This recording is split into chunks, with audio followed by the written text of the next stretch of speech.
Dāna is a Sanskrit and Pali word that connotes the virtue of generosity, charity, or giving of alms in Indian philosophies. It has also been spelled as Dāna. In Hinduism, Buddhism, Jainism and Sikhism, Dāna is the practice of cultivating generosity. It can take the form of giving to an individual in distress or need. It can also take the form of philanthropic public projects that empower and help many. According to historical records, Dāna is an ancient practice in Indian traditions, tracing back to Vedic traditions. Hinduism, Dāna means giving, often in the context of donation and charity. In other contexts, such as rituals, it can simply refer to the act of giving something. Dāna is related to and mentioned in ancient texts with concepts of paropakara, which means benevolent deed, helping others, dakshina, which means gift, a fee one can afford, and bhiksha, which means alms. Dāna has been defined in traditional texts as any action of relinquishing the ownership of what one considered or identified as one's own, and investing the same in a recipient without expecting anything in return. While Dāna is typically given to one person or family, Hinduism also discusses charity or giving aimed at public benefit, sometimes called utsarga. This aims at larger projects such as building a rest house, school, drinking water or irrigation well, planting trees, and building care facility, among others. Dāna in Hindu scriptures. The Rig Veda has the earliest discussion of Dāna in the Vedas. The Rig Veda relates it to Satya, truth, and in another hymn points to the guilt one feels from not giving to those in need. It uses da, the root of word Dāna, in its hymns to refer to the act of giving to those in distress. Ralph D. H. Griffith, for example, translates Book 10, Hymn 117 of the Rig Veda as follows. The Upanishads, composed before 500 BCE, present some of the earliest Upanishadic discussion of Dāna. Brihadaranyaka Upanishad, in verse 5.2.3, states that three characteristics of a good, developed person are self-restraint, compassion, a love for all sentient life, and charity. Learn three cardinal virtues: self-restraint, charity, and compassion for all life. Chandogya Upanishad, Book 3, similarly, states that a virtuous life requires tapas, dana, arjava, ahimsa, and satyavahana. Bhagavad Gita describes the right and wrong forms of Dāna in verses 17.20 through 17.22.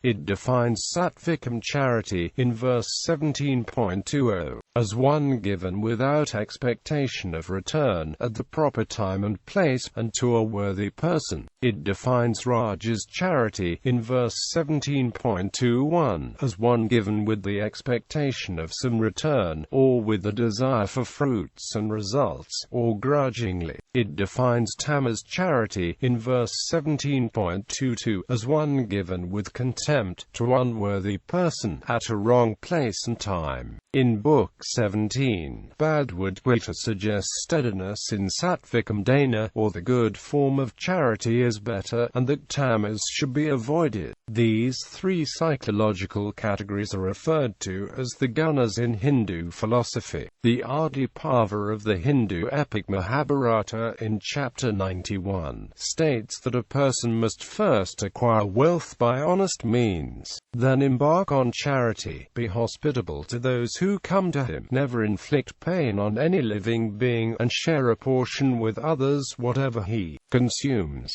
In chapter 87 of Adi Parva, it calls sweet speech and refusal to use harsh words or wrong others even if you have been wrong, as a form of charity. In the Vanaparva, chapter 194, the Mahabharata recommends that one must conquer the mean by charity, the untruthful by truth, the wicked by forgiveness, and dishonesty by honesty. Anushasana Parva in Chapter 58 recommends public projects as a form of Dāna. It discusses the building of drinking water tanks for people and cattle as a noble form of giving, as well as giving of lamps for lighting dark public spaces. In later sections of Chapter 58, it describes planting public orchards with trees that give fruits to strangers and shade to travelers, as meritorious acts of benevolent charity.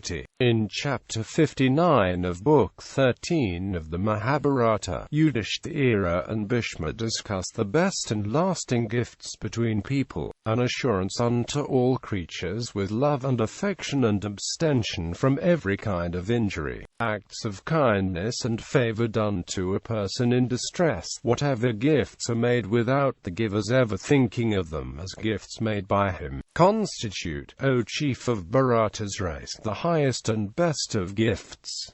The Bhagavata Purana discusses when Dāna is proper and when it is improper. In Book 8, Chapter 19, verse 36, it states that charity is inappropriate if it endangers and cripples modest livelihood of one's biological dependence, or of one's own. Charity from surplus income above that required for modest living is recommended in the Puranas. Hindu scriptures exist in many Indian languages. For example, the Thirukural, written between 200 BCE and 400 CE, is one of the most cherished classics on Hinduism written in a South Indian language. It discusses charity, dedicating Chapter 23 of Book 1 on virtues to it. Thirukural suggests charity is necessary for a virtuous life and happiness. He states in Chapter 23, giving to the poor is true charity. All other giving expects some return. Great, indeed, is the power to endure hunger. Greater still is the power to relieve others' hunger. Giving alms is a great reward in itself to one who gives.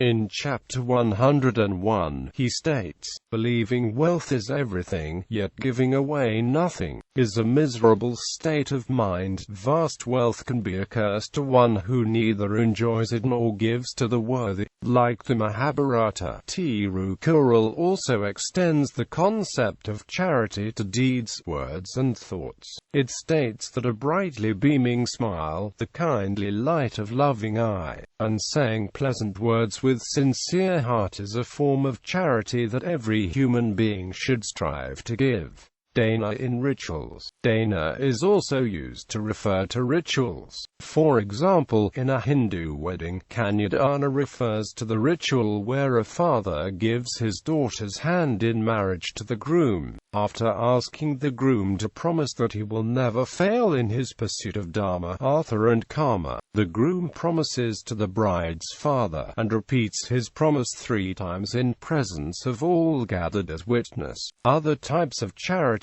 includes donating means of economic activity and food source. For example, Godana, Budana, and Vidyadana are Janadana, sharing knowledge and teaching skills. Aushadadana, charity of care for the sick and diseased. Abhayadana, giving freedom from fear. And Annadana, giving food to the poor, needy and all visitors.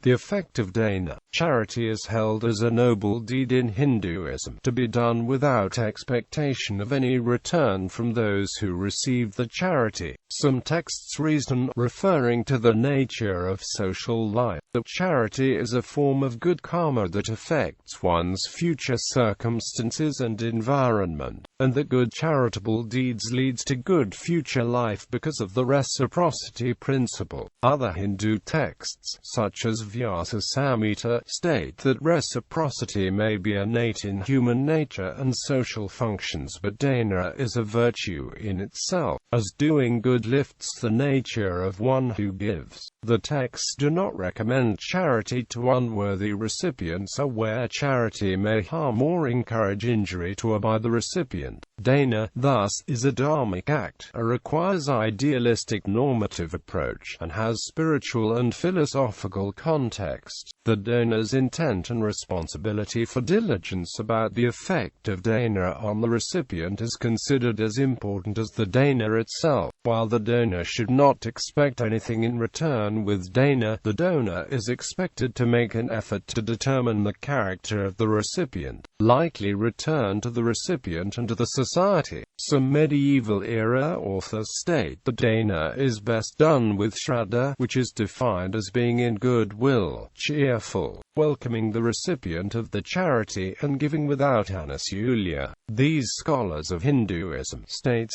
Kohler, suggest that charity is most effective when it is done with delight, a sense of unquestioning hospitality, where the dana ignores the short-term weaknesses as well as the circumstances of the recipient and takes a long-term view. Dana in historical records. Al-Biruni, the Persian historian, who visited and lived in India for 16 years from about 1017, mentions the practice of charity and almsgiving among Hindus as he observed during his stay. He wrote, "It is obligatory with them every day to give alms as much as possible." Quote, "After the taxes, there are different opinions on how to spend their income.